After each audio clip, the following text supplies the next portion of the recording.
Assalamualaikum warahmatullahi wabarakatuh.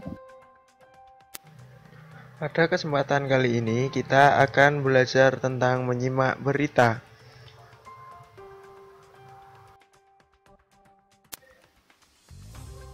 Standar kompetensi: memahami isi berita radio dan televisi. Kompetensi dasar: menemukan pokok-pokok berita 5W+1H yang diperdengarkan atau ditonton melalui radio dan televisi.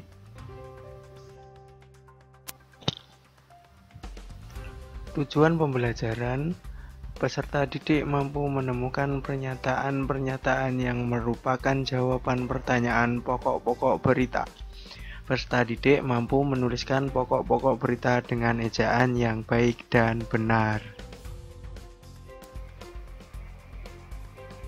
Menurut Tarigan, menyimak adalah suatu proses kegiatan mendengarkan lambang-lambang lisan dengan penuh perhatian, pemahaman, apresiasi, serta interpretasi untuk memperoleh informasi.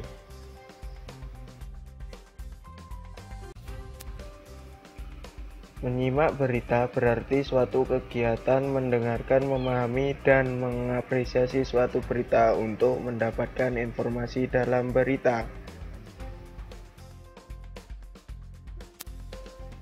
Unsur dalam berita. 1. Kata what atau apa digunakan untuk menemukan tema dalam berita. 2. Kata who atau siapa digunakan untuk mencari orang yang mengalami peristiwa. 3. Kata when atau kapan digunakan untuk mencari tahu waktu yang berkaitan dengan peristiwa. Kata where atau di mana digunakan untuk melihat tempat terjadinya peristiwa. Kata why atau mengapa digunakan untuk mencari penyebab terjadinya peristiwa. Kata how atau bagaimana digunakan untuk mengetahui urutan terjadinya peristiwa.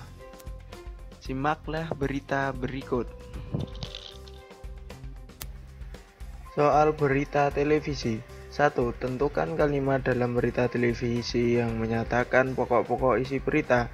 2. Tentukan pokok-pokok isi berita 5W+1H dalam pembacaan berita televisi tersebut. Soal media radio. 1. Tulislah kalimat dalam berita radio yang menyatakan pokok-pokok isi berita. 2. Tulislah pokok-pokok isi berita 5W+1H dalam pembacaan berita radio tersebut. 2. Soal media koran. 1. Tulislah kalimat dalam berita koran yang menyatakan pokok-pokok isi berita. 2. Tulislah pokok-pokok isi berita 5W+1H dalam pembacaan berita koran tersebut.